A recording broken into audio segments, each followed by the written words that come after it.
Good morning.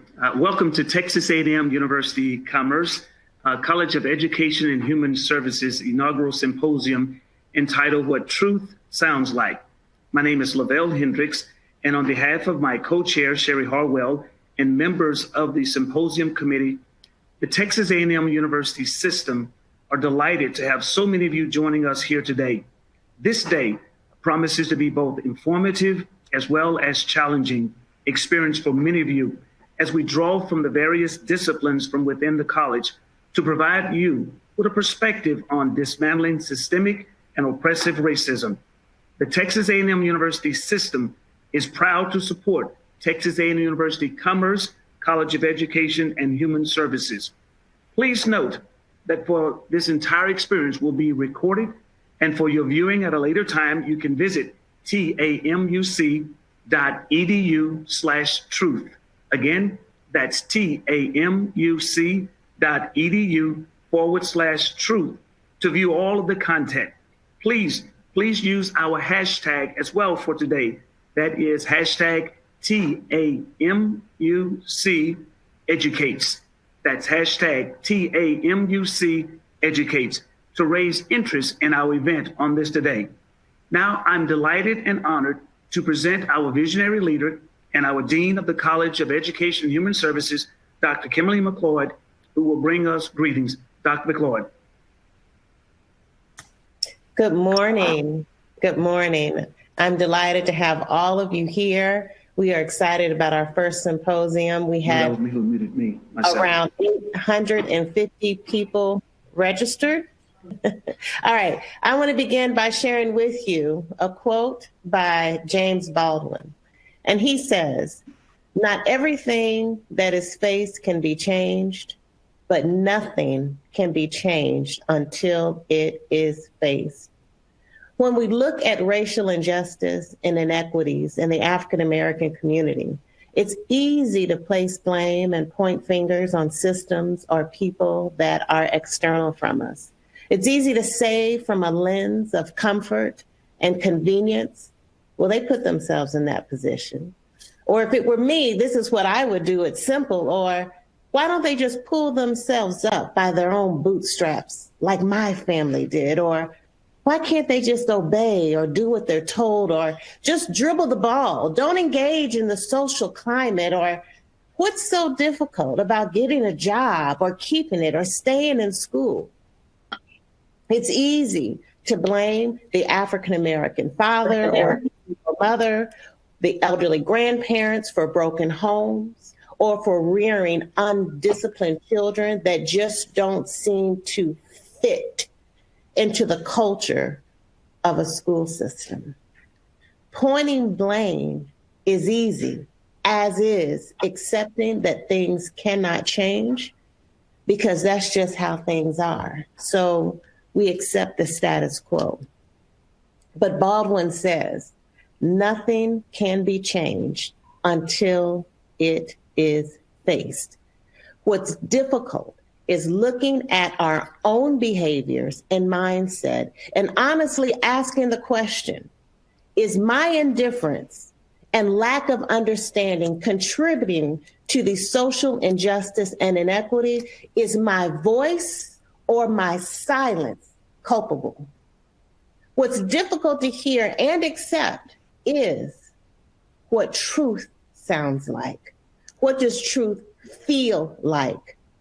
Is truth like a beautiful bird with wings that are capable of flight and a voice capable of song, but trapped in a cage of systemic, invisible, yet tangible realities of inequity and oppression? Maya Angelou says, I know why the caged bird sings. A life free of potential, living in a cage of oppressive realities. The bird doesn't sing because he has an answer. He sings because he has a song. He sings because he has a story. He sings because he has a voice. He sings because that bird has a song, and that song will be heard even from the confines of a cage. This symposium is not an answer. This symposium is a song. It is what the truth sounds like for African Americans that seek to thrive, to survive, to achieve flight outside of the cage. It is what truth sounds like when other species of birds have the desire for caged birds to also experience freedom of flight. It is not an answer. It is a song. It is a song that tells a story of a collective society so that keys can be created to unlock cages. It is a song with the melody of hope that things can be better. It is not an answer. It is evidence that the bird still has voice, value, and that the song is not over. The story is not over. Progress is not over. The melodic experience organized as a symposium would not be possible without the support of a multiracial group of volunteers that desire to create societal keys that open cages.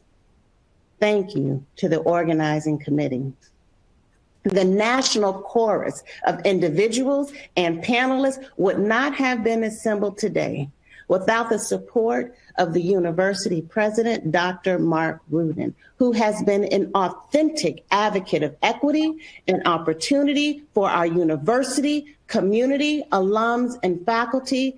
His contributions to this university and our community have created keys that have unlocked cages.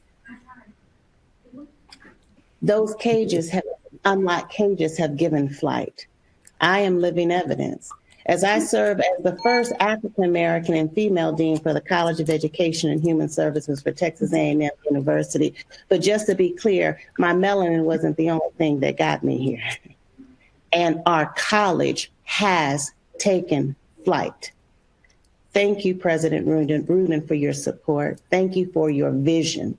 Thank you for contributing to the dialogue that unlocks cages. Thank you also to our provost, Dr. John Humphreys. At this time, it's my distinct honor and privilege to present our first keynote speaker, the former United Nations ambassador and former mayor of the city of Atlanta, and our civil rights icon, the Honorable Ambassador Andrew Young.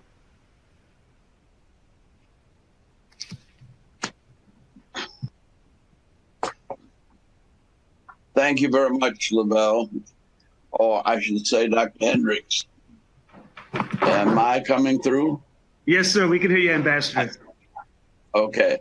I didn't get the dress code, but I'm home.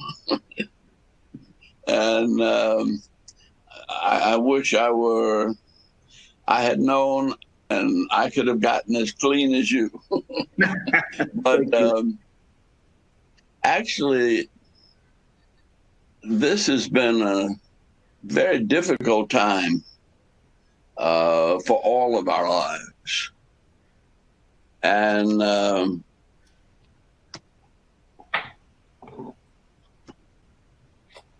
it's been a difficult time for all of our lives because I think for the first time in my 88 years, and I've been through the Depression, I went through World War II, I went through the early days of the recovery and the civil rights movement of the 50s and 60s. And those were not easy times, but they were easy for me. And they were easy for me in part because I was prepared for them. I grew up in New Orleans, and the neighborhood in which I was raised happened to be a working class neighborhood that forgot to get segregated. On one corner, there was an Irish grocery store. On another corner, there was an Italian bar. On the third corner, the headquarters of the Nazi Party. And I lived right in the middle. There were other Black families there, but none of them had children my age. And so I had to start dealing with the problems of being different even before I went to kindergarten. And I was blessed to have a father who, standing in front of the German-American Bund headquarters, where people had a swastika flying and where they were hailing Hitler and singing Deutschland über alles. It was in 1936, so there was no air conditioning. The windows were open, and we could see into the Nazi Party rally. And my father explained to me that white supremacy, these are white supremacists. And white supremacy is a sickness. And you have learned in Sunday school and at home that God created of one blood all the nations of the earth. And that's the truth we believe in. For some reason, things were not doing well in Germany, and they're trying to blame their problems on somebody else. And the people of German descent here are admiring a fellow by the name of Adolf Hitler. He also took me to see the 1936 Olympic Games in the Movietone Nudes. In those days, it was a segregated theater, but climbing up to the top and watching Jesse Owens win the 100-meter dash and become christened the world's fastest human. And this didn't go well with Hitler's white supremacy. And so rather than give him his medal, he and his stormtroopers marched out of the stadium. And my father said, now, normally people might get upset at being ignored that way.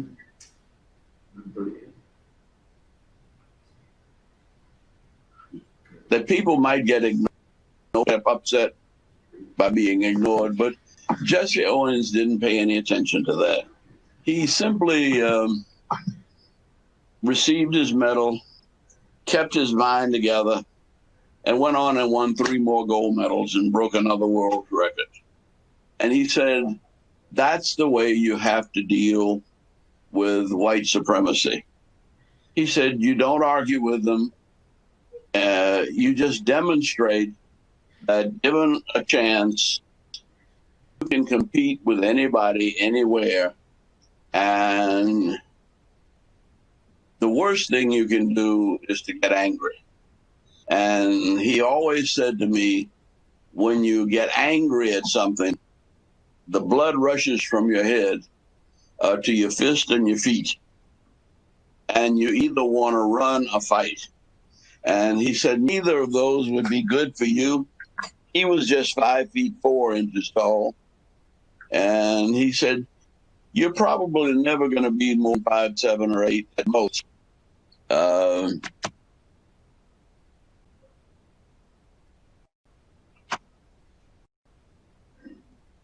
And so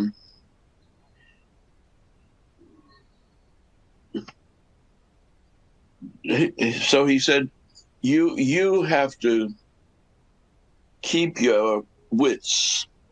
He said, your mind is the most powerful thing you have. And when you get angry, the blood rushes from your head and you're likely to do something stupid.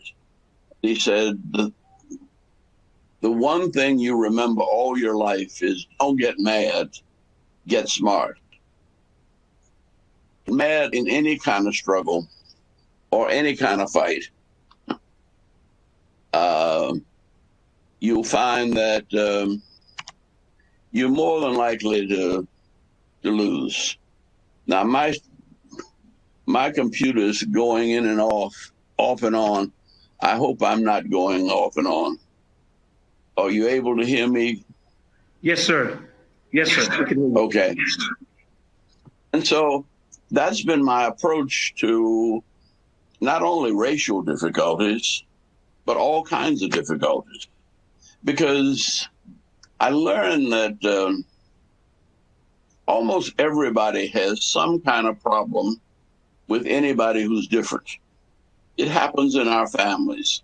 If you have children who look like their mother and some look like their daddy, they will start competition between each other over who looks most like the one that happens to be the one that's most loved at that moment.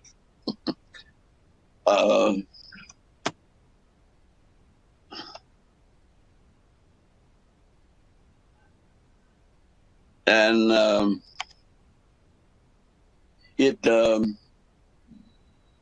it's something that I think every culture has to deal with. Now, America has tried to deal with it with a constitution that protects the rights of all of her citizens. But most countries don't do that. And our country is right now being put to the test because we have such diversity and such conflict that we have a pandemic, health pandemic going on with the coronavirus. We have a climate challenge where raging in California, the hurricanes are raging in the Gulf, and the ice cap is in the North Sea. And whether you want it or not, or whether you admit it or not,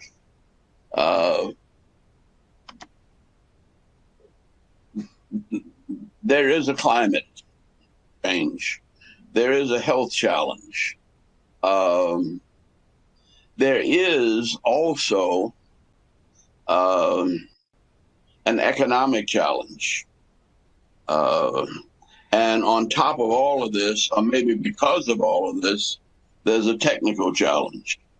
I don't know whether you realize how much of a revolution it is, but when I was mayor of Atlanta, we had 4 stories, 4 floors of City Hall that had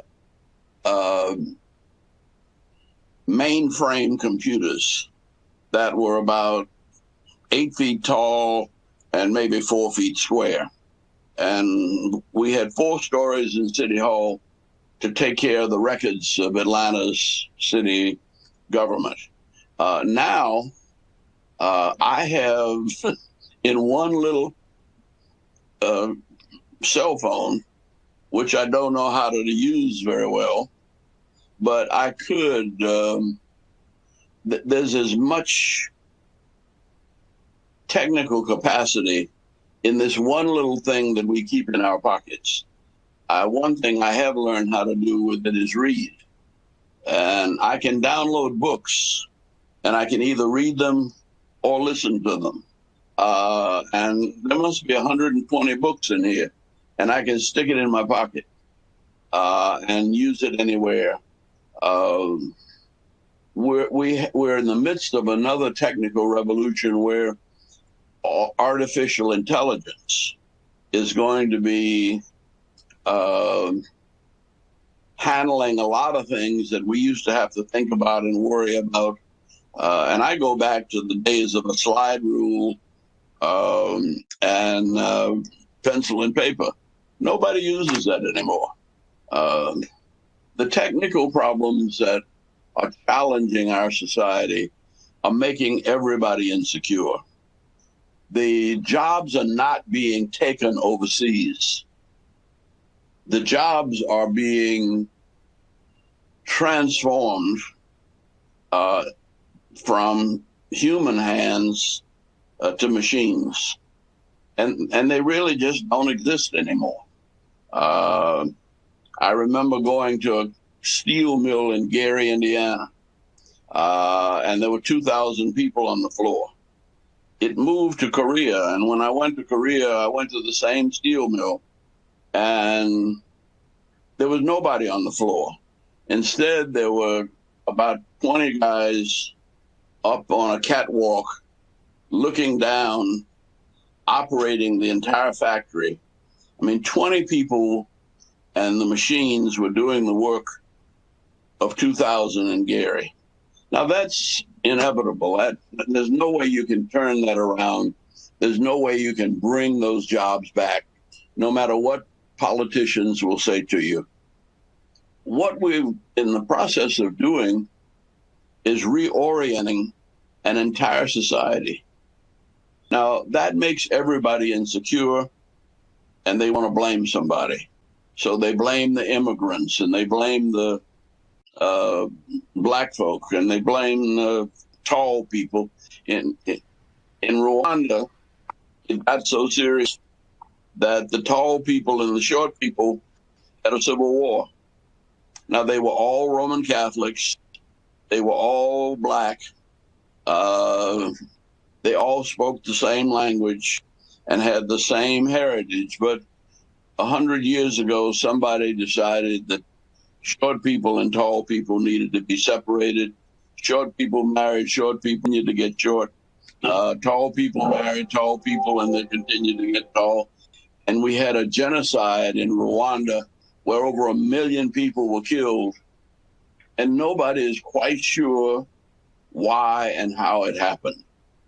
But that's the effect of the rapid social change that we are living through in this day and time.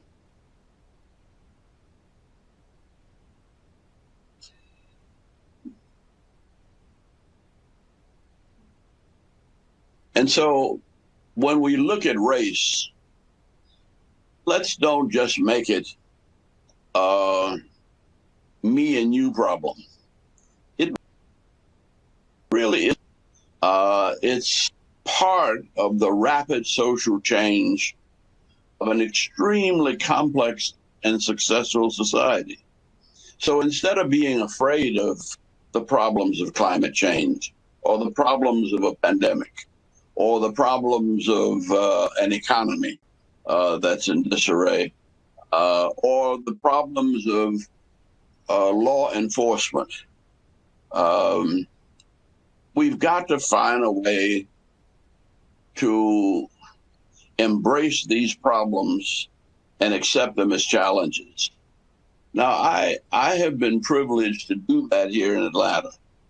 And when I became mayor of Atlanta back in 1981, Atlanta was just 1 million people. We began to bring people together. We began to create more jobs. We began to expand our airport. And we did it not with government funds. We did it with, Wall Street money, with private money. And we have grown Atlanta now to almost 7 million people. So we're bound to have differences. When we first had our police force, I insisted that the police force be half and half black and white, and that 1/3 of the police force be female, mainly because women tend to use their brains, men tend to rely on brawn.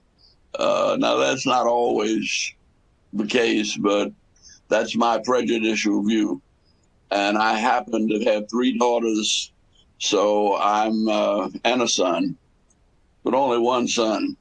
And so I have been trained to appreciate the brain power, the creativity, the flexibility, the willingness to see things anew from the view of the opposite sex.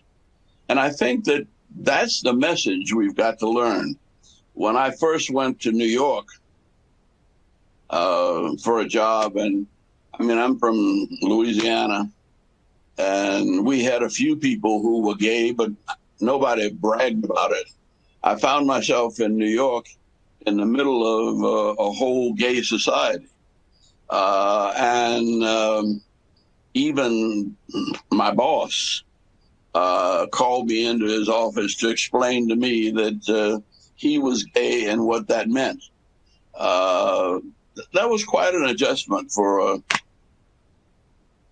young man just starting a family. And But I had to learn to understand, to accept their view of life and relate to them in a way that was not threatening or that didn't reveal any of my insecurities. But that's just one of the adjustments. And there are many. And there are, I don't know about Texas A&M and Commerce now, but Georgia State now has about 180 different nationalities in the student body. I guarantee you've got 100 at Texas A&M, at least. And these are people who, within the last 2 generations, whose parents still remember coming from somewhere else. Well, I have learned, and we have learned in Atlanta, that rich mixture of creativity and talent is what has made our city grow. And by embracing it and by celebrating the differences and appreciating the different cultural points of view that are brought in, business is growing, culture is growing, sports is doing better.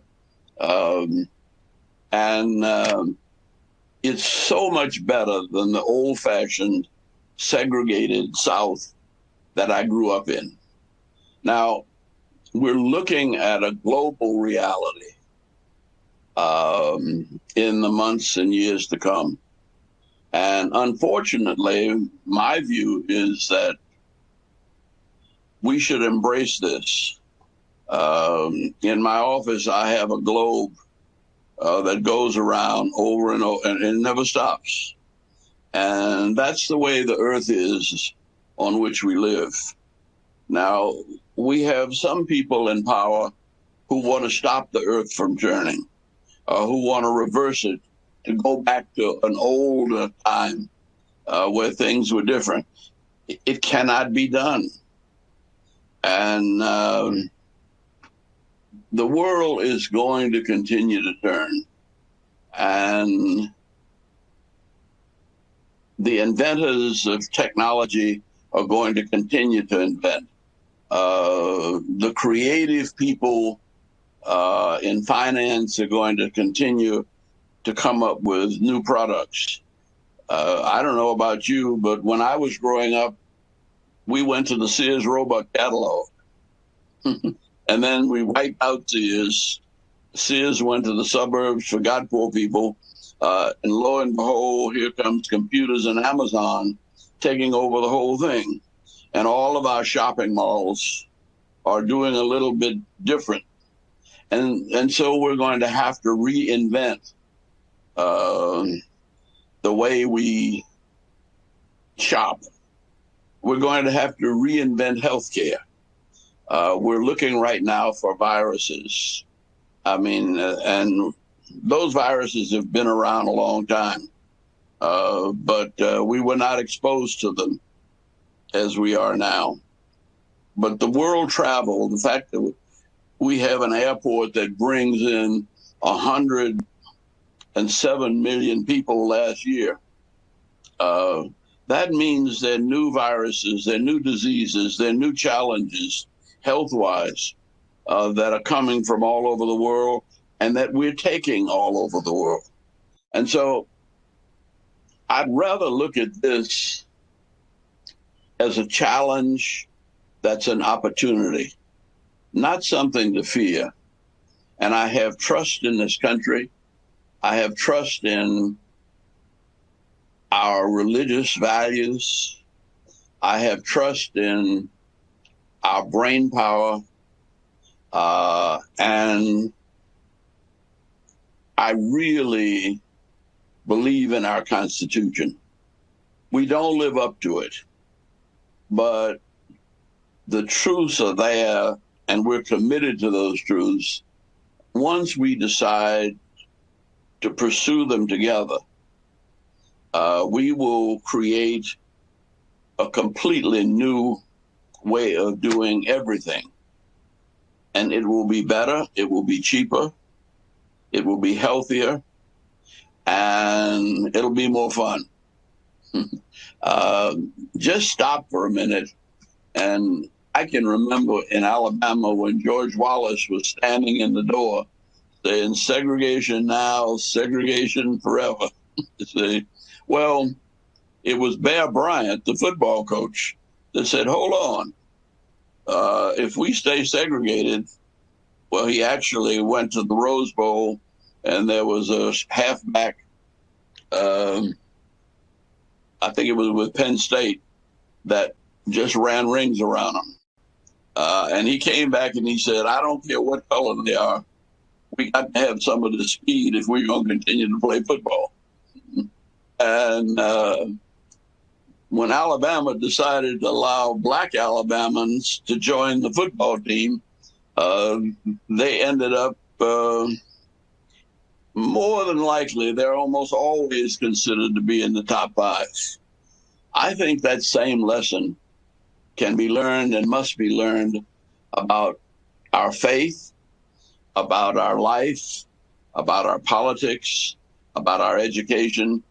And I was always impressed with Texas A&M at Commerce because there seemed to be that passion for creativity, and that the people who were there, diverse backgrounds, different ideas, different upbringing, but they were willing to take on the challenges of today's world together and create a much better, a world more like the kingdom of God.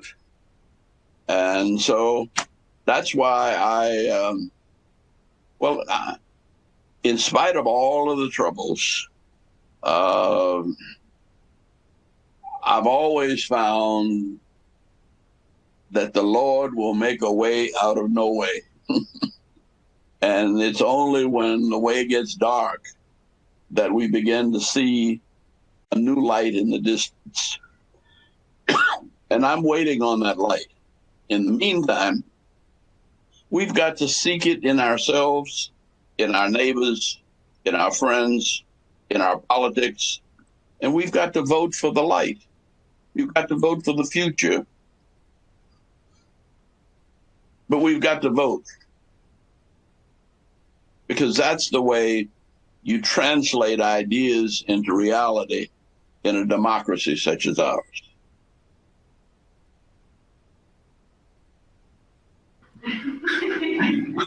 Okay, thank you, Ambassador, very much. If you would mute yourself, Ambassador, and we will come back to you in a few minutes with questions, but if you would mute. Thank you so much. Okay, I think somebody will do that. I won't say anything. Thank you, Ambassador Young. You're reminded to place your questions and comments in the chat box. I'm sure at this point we have many comments and questions, and we'll get to those after Dr. Ford's keynote. Dr. Donna Ford began her life as a gifted student, denied by one, encouraged by many. That encouragement was sufficient enough to cause her to receive a bachelor's degree in communications in Spanish, a master's in counseling, and a PhD degree in urban education and educational psychology from Cleveland State University, all in a span of 7 years. Dr. Ford held professorships at the Ohio State University, Vanderbilt University, the University of Virginia, and presently she has returned to the Ohio State University. Dr. Ford has written 300 articles and book chapters. She's made more than 2,000 presentations at professional conferences. Many of those conferences were for the Texas Association for Gifted and Talented. She has served as author, co-author, and co-editor of 14 books. In gifted education, we like to claim her as our own. and I'm sure special education feels the same way. But her reach is definitely in gifted education, but also extends beyond GT to issues addressing the achievement gap, to issues addressing culturally competent teacher training and development, to issues addressing African American identity, to issues addressing African American family involvement. Dr. Ford has most certainly been singing the same song for a long time. I've heard her song, and I'm delighted that we both will hear her song again. Dr. Ford, she will probably tell you that she is the mother of Kyle L. Ford and the proud grandmother of Kyle Jr. Please join me in welcoming Dr. Donna Ford.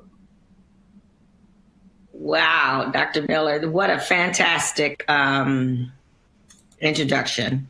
And you really captured who I am. And I want to say I'm in awe from hearing and being on a panel or platform with Dr. Young. But we only have a short amount of time. So there's so much I will want to say. And thanks to you and the university, the conveners, for having this platform and having me be a presenter. So I apologize. Instead of visuals, I do have some notes because I want to stay focused for the time that I have. All right. So Dr. Miller, can you all hear me? Yes. Yes. Okay. So this theme is what truth sounds like. And I'm going to change a little bit because that's a hell of a title and I love it. And I want to change it to what hard truth sounds like.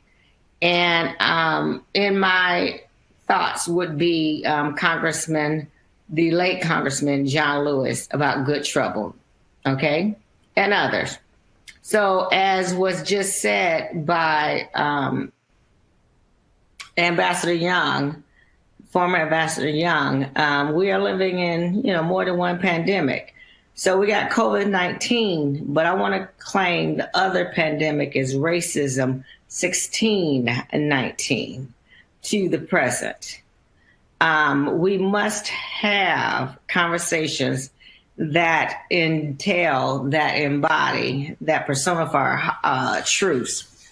And I want to go with that statement that says truth will set you free, or truth can set you free. So too many educators appear to be selectively hearing when it comes to the major omnibus R word, racism, and then anti-racism, and then anti-Blackness. Too many educational leaders are bystanders, fearful of white fragility, especially afraid to have white women's tears show up. So they avoid a pedagogy of discomfort. And I believe in the pedagogy of discomfort. I mean, how can you be where you are and move out of where you are without discomfort? Too many educational leaders are bystanders and, again, just fearful of white fragility. Racism is operating like cancer. It's a plague in our damn educational system, P 12 and higher education. But there are treatments like cancer, and there are some cures like cancer for those who want to take the opportunity to get the treatment. So someone's like, nah, I'll just keep being like I am. Okay, you're cancerous. You're cancerous to the educational system. Our Black children are experiencing racial battle fatigue and post-traumatic stress disorder. And let me correct that, not just post, traumatic stress disorder, but present traumatic stress disorder, which I'm thinking I coined that phrase, present, but maybe not. But this trauma has existed.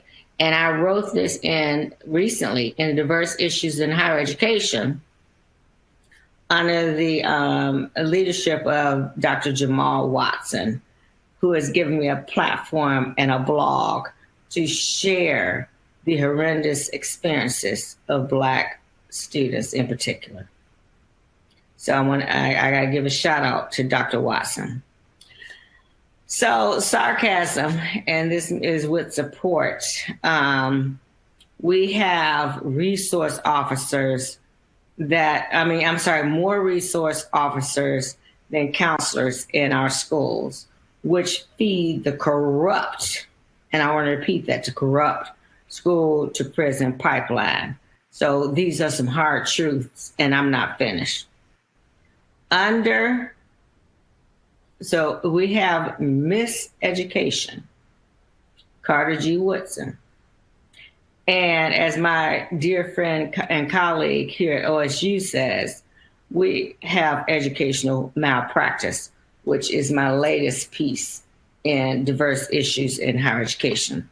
So in other words, I've written that miseducation is a form of educational malpractice. And we only seem to talk about malpractice when it comes to the medical profession. So our Black children cannot breathe. George Floyd, one example. So I'm a member of a group, I Urge Consortium for the Inclusion of Underrepresented Racial Groups in Gifted Education. I Urge Consortium for the Inclusion of Underrepresented Racial Groups in Gifted Education. Like a dozen of us. And we wrote a paper that says, get your knee off my neck. And I'll talk about that more with the panel because that focuses on gifted education. But just period, get your damn knee off our neck because you are strangling our dreams and our future as Black students. What hard truths sound like? There's a monopoly on education where white females being about 85% of the teaching force. And then, pretty much the same thing with white administrators. So white females, I'm speaking to you and I'm saying, you've got to get your stuff together. I was very cursed and I will later. So whatever, if your children around, you just go ahead and mute me. But you got to get your stuff together because you know what? You're the problem. And then you're the major problem. And then you have the white female administrators supporting you. When I say you the major problem, I'm saying because you're the majority of the teaching profession. Blacks are 7% as the newest data from Condition of Education, 2020. 2020. And then it's the same percentages for Hispanics, which went up a little bit. So there's so much damn collateral damage that we must address. And I am not going to be part of the problem. So if you've not picked it up right now, I'm angry. I'm outraged. I'm fuming. And the data, which I'm not even giving you, should compel you to do the same. So some hard truths. I'm saying get angry, get outraged. We have to deal with achievement gaps, opportunity gaps, expectation gaps, access gaps that can be gulfs and more. Our children cannot breathe. Again, going back to I Urge and George Floyd, because our Black children are adultified. They can be 5 years old and treated like they're 15 or 25.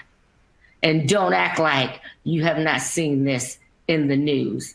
Damn adultified. And it should piss you off. We got special education overrepresentation in terms of high incidence areas. And it would be intellectual disabilities. It would be emotional behavioral, so to speak, disorders, learning disabilities. Then we have ADHD, and then we have definitely the school to prison pipeline with developmental delay, where they take our 3-year-olds, 3 to 8-year-olds, and too often don't do what's necessary. And they definitely get a label that is problematic. And problematic. We have gifted education underrepresentation for Black students, 50% underrepresentation for Black students. So over 250 something thousand Black students every year who do not have access to gifted education due to racism, intentional and unintentional. So hard truth, racism is real, whether it is intended or not. And then for Hispanic students, it's about 40%, 40% for Hispanic students. Discipline, we have Black students being disciplined at 3 times the percentage of our white students. And it starts in preschool. I mean, children barely out of damn diapers getting suspended. Barely out of diapers getting suspended. And so, for example, Black preschoolers are 19% of our schools, yet 52%, according to the Office for Civil Rights data, of those suspended. Yeah, this is the school to prison pipeline being primed. And if you're not angry, there's a problem. This is about subjectivity and educator discretion. Educator discretion. And this is why we have this forum. Educator discretion. Color blindness is a problem. Culturally assorted learning environments is a problem. Culturally assorted curriculum, where our students do not see themselves reflected in the curriculum. So what we have going on is a clear indication of deficit thinking. And deficit thinking is not a term I coined, but here's what I did coin, which is the less we know about others, the more we make up. So the less educators know about Black children, people, families, etc., the more they make up. And the more they make up, the more it is problematic. So whether it is intentional or unintentional, racism exists in education, and it is smothering our children. It is, so this is real talk, truth. It is killing the dreams and aspirations and hopes of our children. And people talk about implicit bias. Yeah, there's implicit bias. But when we talk about implicit bias, in my opinion, it lets racists off the hook, because then it can say, oh, I'm sorry, I didn't mean it. It wasn't intentional. No, it was damn intentional. You know what you just did. So when this teacher just did this assignment where she or he, I'm sorry, I don't know the gender of the person or sex of the person, did an assignment this week. Well, I heard about this week, where it was about who are heroes. And on that list, it was Malcolm X. It was, I'm sorry, it was Martin Luther King Jr. It was Gandhi, but then had the frickin' caudacity, and that's a term I coined, caudacity, not audacity, but caudacity, to put Kyle Rittenhouse on that list. How the hell is he a hero? And if you don't know who he is, look him up, because I don't have time to explain that. But why in the world would any teacher think that was a damn appropriate assignment? And I don't give a frick, and I didn't curse, what year it is. So if you're not angry right now, and you should be, and I want you to be, because I'm angry. And if you're not outraged, then I'm saying your empathy and equity meters are broken. Something wrong with your equity and empathy meters. If you're not angry, just about the little bit that I shared. And if I had really, like, not just a keynote, like 40 minutes, I think it is, and somebody will tell me, when to shut up. I am outraged. So truth does not sound like silence. Silence equals and is complicity. Few more points. Trying to keep up with time. Okay, so what I want to go to is dynamic thinking. So what hard, not just truths, but what hard truth sounds like. We need, I thought I heard somebody. We need more diversity. Oh man, I just realized I went through my messages anyway quicker than I thought. But anyway, we need more diversity among educational professionals. And I don't mean like your skin color. I mean, like, I don't want Clarence Thomas teaching my damn kids. I don't want that, police commissioner, and I may have it wrong, who let those police officers from murder off the hook of Breonna Taylor, this black man. I don't want him teaching my children. I don't want him anyway around anybody I love or anybody you love. All right. So the term is that I write about is Negro pens. I don't want any Negro pens either. So my message is just not to, whites, but my message is mainly to you because you're the majority. You're the majority, and you will not be let off the hook. And I'm disappointed in what has been done thus far. All right, so we need more diversity. We got to recruit more educators of color and make sure they are in leadership positions and make sure they're not afraid to speak up. They're not window dressing. We don't need window dressing. We need more anti-racist educators, period.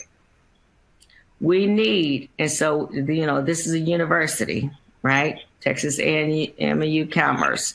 We need more required education, equity, diversity, and inclusion training. And it's a disgrace for any university to not have students from all professionals get training in equity, diversity, and inclusion. It needs to be on at least 4 classes. All right. Okay. So Peter 12 and higher education required. Anti-racist work must not be a damn fad. I'm tired of this. It cannot be a trend or trendy. I'm so sick of this.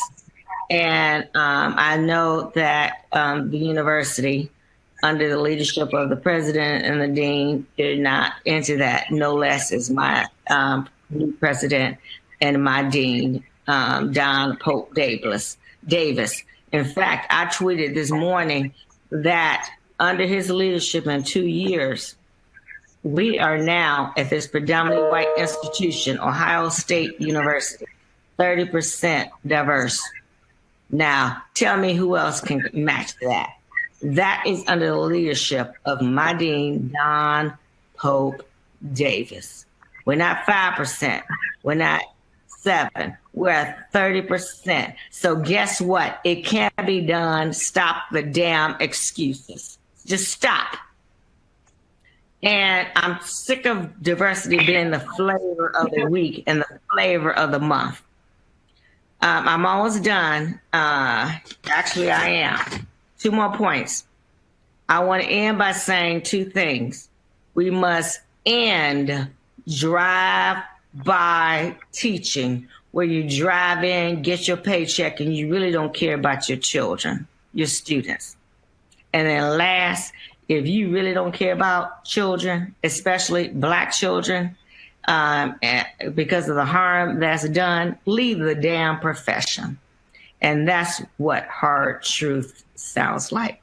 So I'm done. And thank you,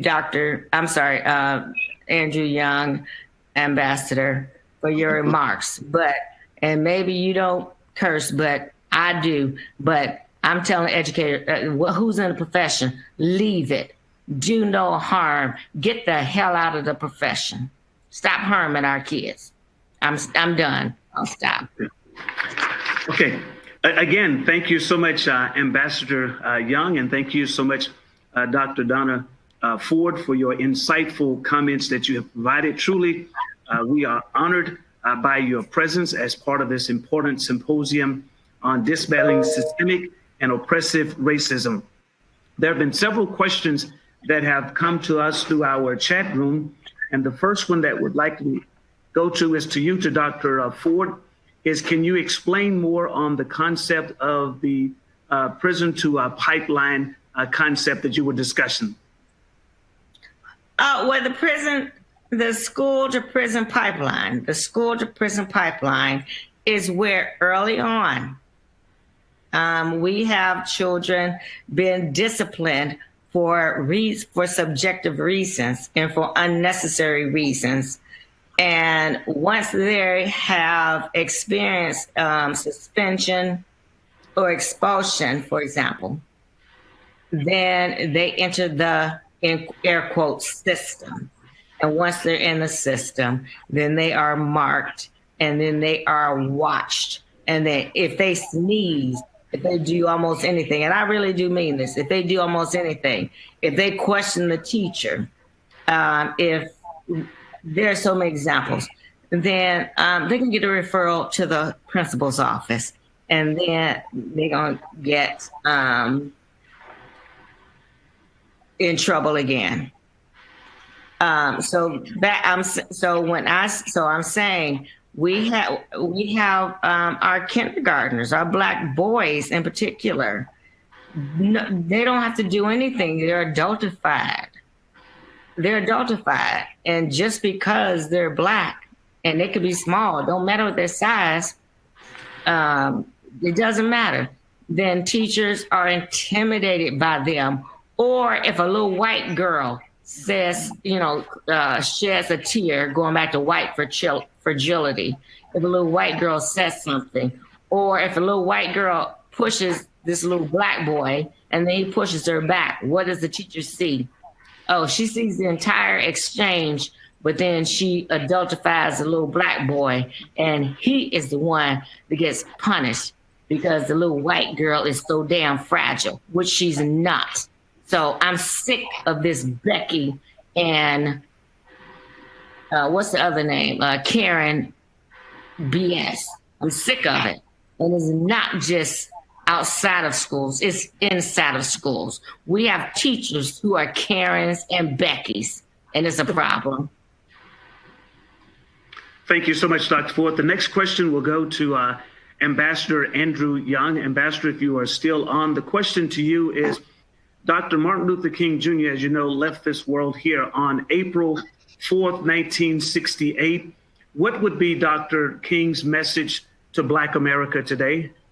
Ambassador Young, if you're there, please.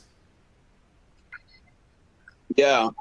Well, let me say, I wish to spend the day with Dr. Ford because I agree with everything she says, but I don't agree with her getting angry about it. I was in a meeting one time and we were all angry about something, and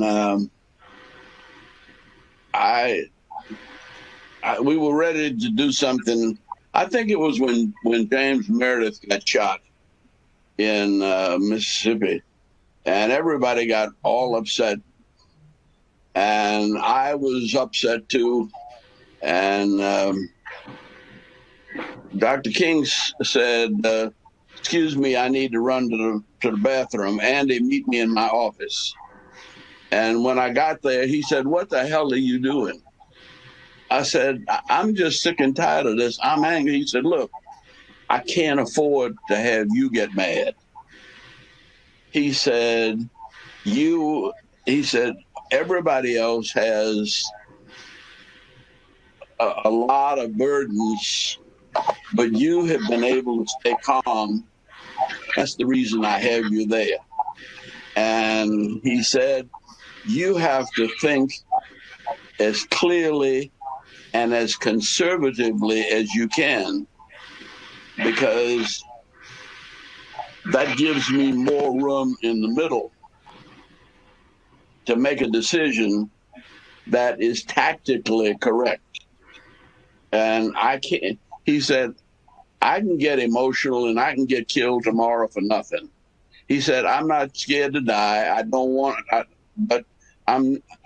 die over a whole bunch of frustration and anger. I want to give my life for something I believe in.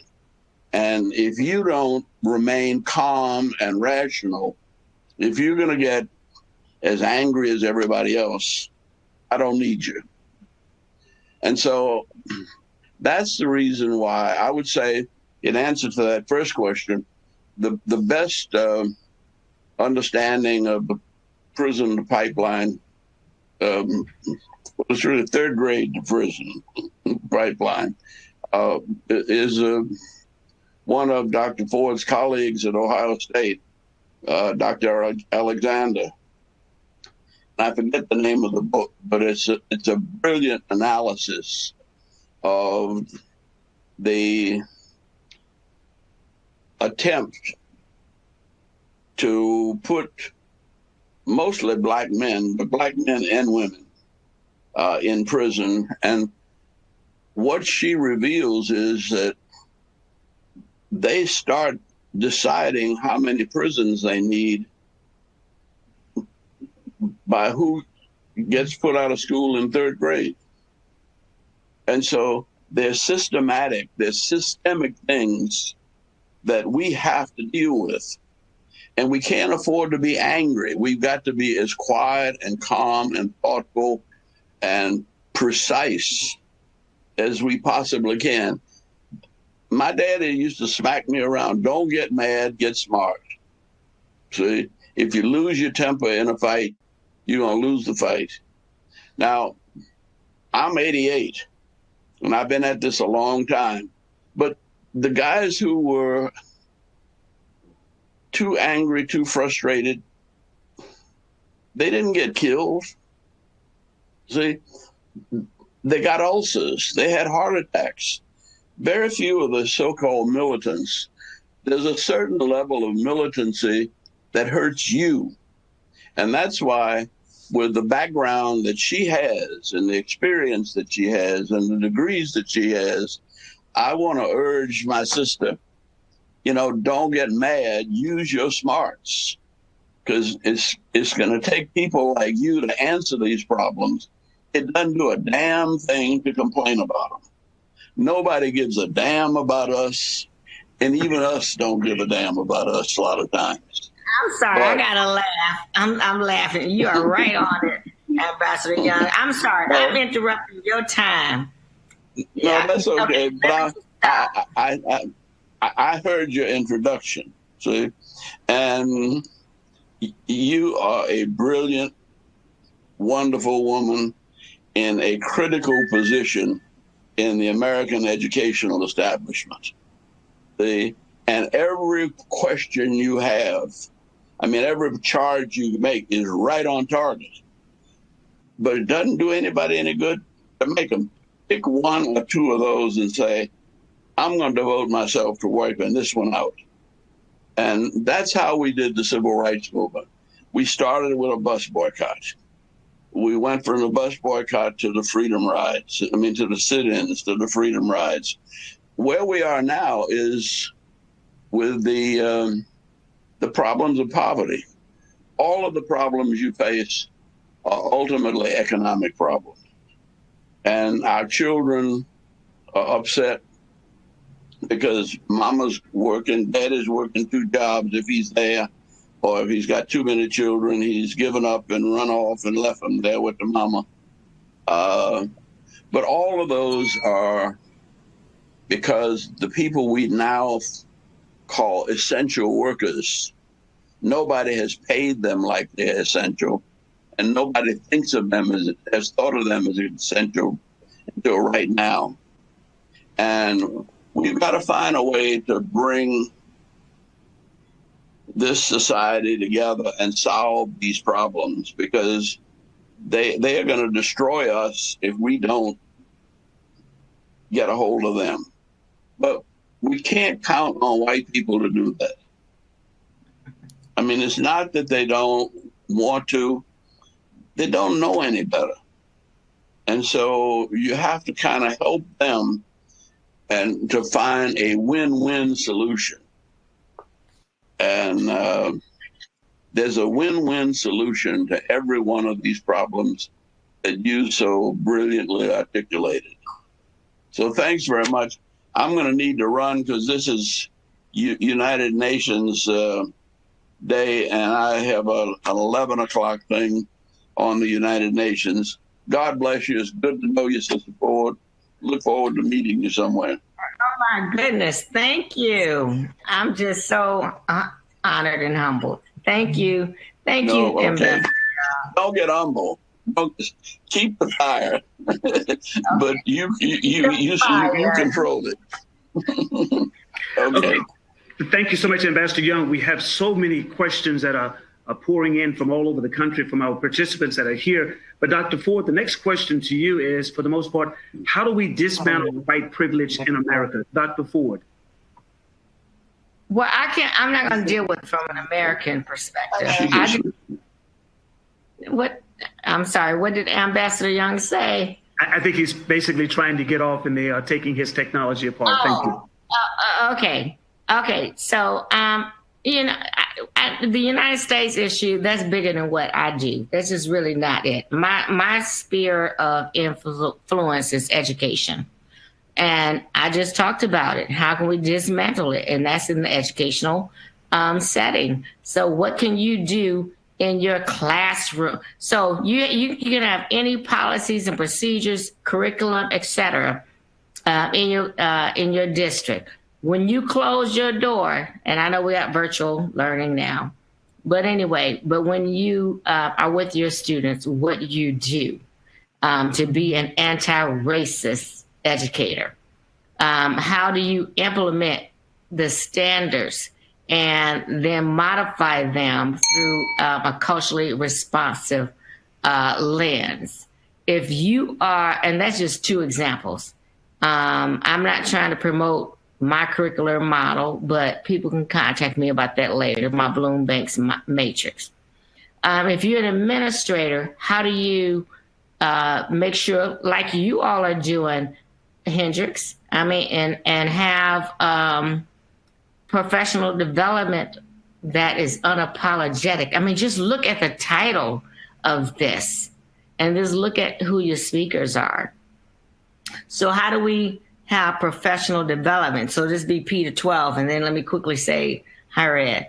But how do we have P to 12 P to 12 administrators not be afraid to upset the status quo, not be upset to challenge the status quo, to do what's right for children? And that's we need those kinds of leaders, principals, administrators, superintendents, et cetera. And then for higher education, same thing. What courses are being required to make sure that current and future professionals, I don't just mean educators, I said professionals, are culturally competent and anti-racist. Let me stop there. Yes, and Dr. Ford, another question comes forward is, you had mentioned earlier that white females are the majority and they are automatically at fault. One of our participants wants you to elaborate on that statement, please. No, I did not use the word. Okay, so are we still, can you hear me? So whomever asked that question, thank you, but I did not say automatically at fault. So this is where listening is a problem. I didn't say that. And it frustrates me that somebody would say that I said that. I said too often, and too often is a qualifier.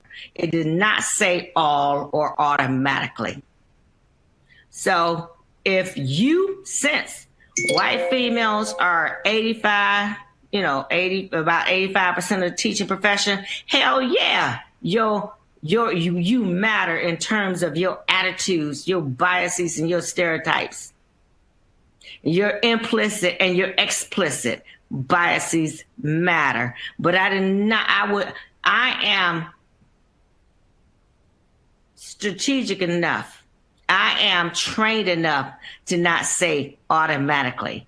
I say it too often, and it is a damn problem. And is a problem. So I didn't say automatic. So this is where this session is about what does, hold on, I'm getting frustrated now because what does truth sound like? Truth doesn't sound like I said damn automatic. Good. Thank you so much. We got one final question because unfortunately we're running out of time here. But the question, Dr. Ford, or perhaps the statement is, could you provide some advice for Black women who are currently leaders in the educational system? Provide Black women some advice who are leaders in the educational system.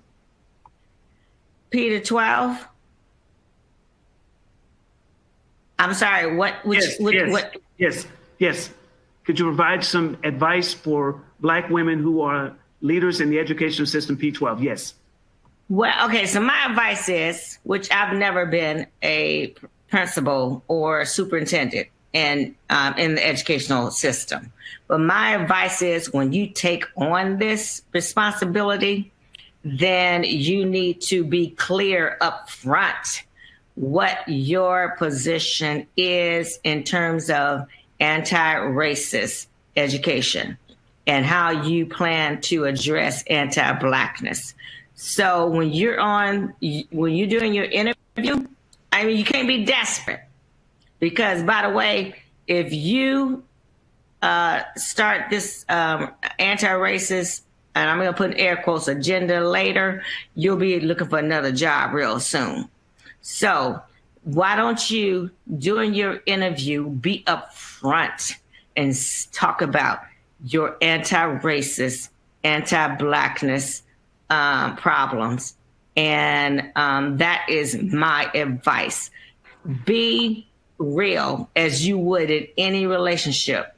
And then when you're real in a relationship, they know up front who you are. So when I interview, I'm Dr. Ford. I'm sorry. When I interview, you get two of me, Dr. Donna Ford, and you get Donna from Cleveland / East Cleveland. I'm not playing with you about who I am. You're going to know who I am from the day you meet me, just like you just did in this little short keynote with follow-up questions. I don't have time to play. I curse. I'm upset. I'm angry. Angry can be empowering. And I'm unapologetically Black, angry with solutions. Again, to you, Dr. Ford and Ambassador Young, we are very appreciative and thank you so much. We want our panelists, we want all of our listening audience members to know that Dr. Ford will be continuing as one of our panelists in our education. So we encourage you to remote over there shortly. But we want again to thank you, Dr. Ford and Ambassador Young, for being our keynote speakers this morning. Truly, we have more questions than we have time for at this moment, but we look forward to hearing from you again in our panel. At this time, I would like to yield to Dr. Kimberly McLeod, who will introduce our special guest that we have with us now. Dr. McLeod. Thank you, Dr. Hendricks. And thank you all for tuning in for What the Truth Sounds Like Symposium. And we got truth today, and we know what it sounds like. We're beginning to understand what this feels like, with the voice for those that are African American and those that also advocate for any human to have equity and access at the table, what that means. And so it is with delight that I prepare to introduce to you two pioneers in this work that to me are evident that you don't have to be African American to care about what happens to our communities and our children. I want to make sure, can you all still hear and see me? Sarah, thumbs up. Yes, we can hear you and we can see you. Okay, very good. As I prepare to introduce to you Frank and Rosalie Turner, I want to share with you a quote by Benjamin Franklin. And he says, "Justice will not be served until those who are unaffected are as outraged as those who are." The first time I met the Turners, I was introduced to them as friends and collaborators for the university. But once I got to know them and who they are and what they stand for, they not only have put their beliefs and their values and what they feel is right for equity, for opportunity, for access, they also put their money where their mouth is. And one of the first positive engagements that I've had with the university was with them, where they have committed $100,000 for an endowment, for an endowed professorship to lead this work in race and reconciliation. The Turners have worked collaboratively with the university for years in creating experiential journeys for our students to go on civil rights tours, to meet the leaders of those movements in states across the country. They have put their time where their heart is. They have put their behaviors are aligned. It's not what they are saying, it is what they are doing. And I'm saying that because you don't have to be Black to understand what it means to fight for equity for all. You have to be human to care about what's happening to other humans. And that's part of this work.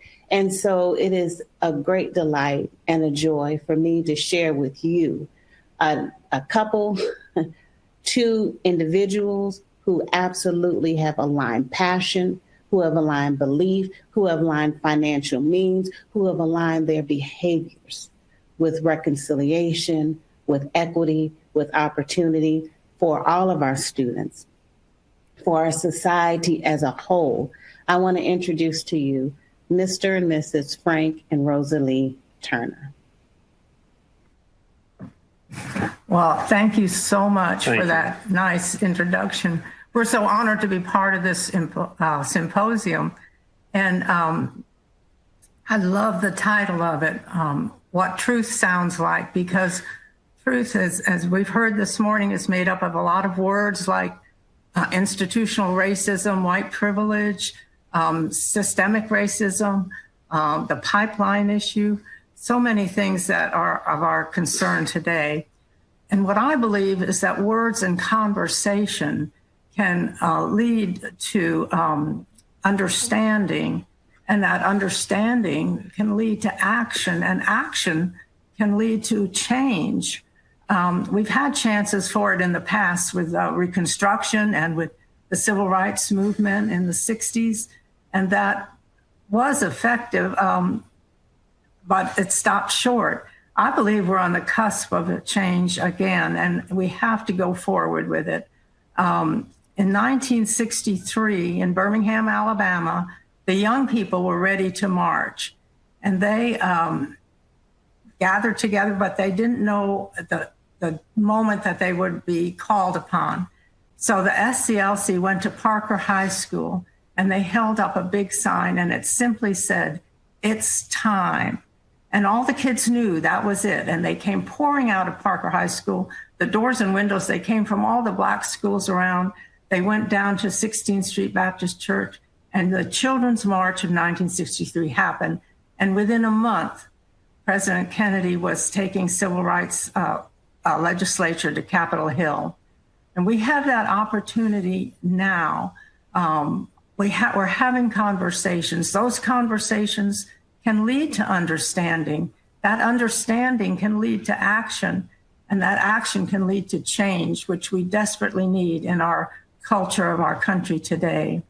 So I believe this symposium is just another way of our holding up signs to the country saying, it's time, it's time. Thank you, Ro. I want to talk a little bit about systemic racism. It's real, it's effective, it's sometimes silent, and always painful. I want to share with you a few examples of systemic racism I have observed through the years. In 1967 and 1968, I served this country as in the Republic of Vietnam as a United States Marine Corps officer.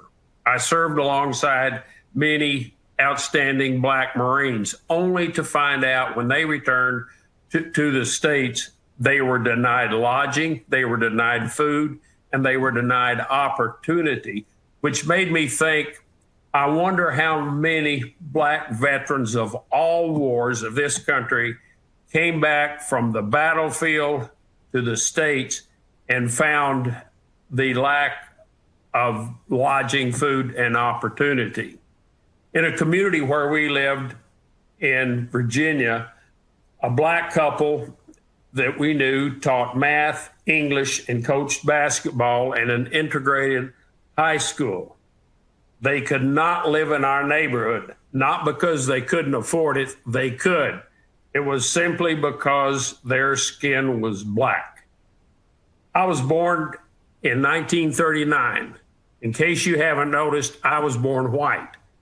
In 1961, I graduated from an all-white college known as East Texas State, now known as Texas A&M University-Commerce. In 1961, being a college graduate and being white, there were many opportunities that lay in front of me, some of which I took advantage of. Had I been born Black in 1939, I suspect many of these opportunities, if any of them, would not have existed for me. Our goal is to help every student, Black, brown, Asian, and especially white students, to better understand systemic racism and its consequences. With the leadership of Dr. Rudin, Dr. Humphreys, Dr. McLeod, Dr. Hendricks, Dr. Miller, and other staff and faculties, we are confident that working together, we can get this done. It's time. Thank you. Thank you. Great. Thank you so much, Frank and Rosalie, for sharing with us. Now, two important pieces of information I'd like to share with all of our participants as we prepare to transition into our breakout sessions. First of all, if you do not have an email with a link to your pre-selected breakout room, you can click on the links that are provided below here in platform Q. And then secondly, after the breakout, please return to our General Assembly room where we are right here. You will also have a moderator with you in each of the breakout sessions. They will also provide you with additional information to transition back to our General Assembly room. At 11:45 a.m., you will also be receiving an email from Platform Q to transition you back here to the main room here. So again, to you, Frank and Rosalie, thank you so much. And we look forward to transitioning now to our breakout sessions. Dr. Hendricks, before we break, let me just say one quick thing. This is Kimberly McLeod again. Turners, you all are fabulous. I'm getting private texts coming to me just saying how impactful and powerful your message was. As you all are preparing to transition to your breakouts, let me tell you, these breakouts the panelists in them are phenomenal. Donna Ford and Andrew Young talked about the school to prison pipeline. In the criminal justice breakout session, you have Judge Teskey, who basically saw a rise of juveniles coming through the system and said, I'm not going to see another student until you fix what's happening in the school system. The school system, the judges, all of them came together and changed the condition. They disrupted and dismantled that school to prison pipeline. You get to learn about that in that session. In the education session, you have the superintendent of HISD, an African-American female that's leading the largest school district in the state of Texas. You have school board members. You have individuals that will talk about working with exceptional children. Any one of the panelists in our breakout sessions are so talented that they could be the keynote by themselves. And one of the other things I want to emphasize about the breakout session is we talk about what the truth looks like, sounds like. It's not only hearing this, but understanding what policies that we have to comply to as they are passed down to us. Part of this is understanding how these policies are written, who is writing them, and how we can have influence on what is being said before it is something that we have to create. In the elected officials breakout session, you have one of the key authors of the African American Studies curriculum that push that. You can ask those questions. You have Senator Royce West. You have some dynamic leaders in all of these breakout sessions, in the faith-based community, in the mental health. All of these breakout sessions were designed to give you exactly what you need and want to hear the song, to hear the melody of what we can do different, to go back to our communities, to empower any and all children who are marginalized and are not getting what they need. We can fix that. We as individuals, we can do it alone. We can do it collectively. We can do it together. And it doesn't matter what color you are. You as a human can affect children who are not getting equity and access. And most of those children now that are at the bottom of almost every demographic category there is are your African-American children. And so this is an opportunity for us to get ideas, to have conversation and have dialogue with the people who have done the work, evidence of the work, and also are able to help you design your own pathway to success. So as you prepare to break out, thank you, Dr. Hendricks, for giving us those instructions. If for whatever reason you don't have them, they are also on the website, tamuc.edu/truth.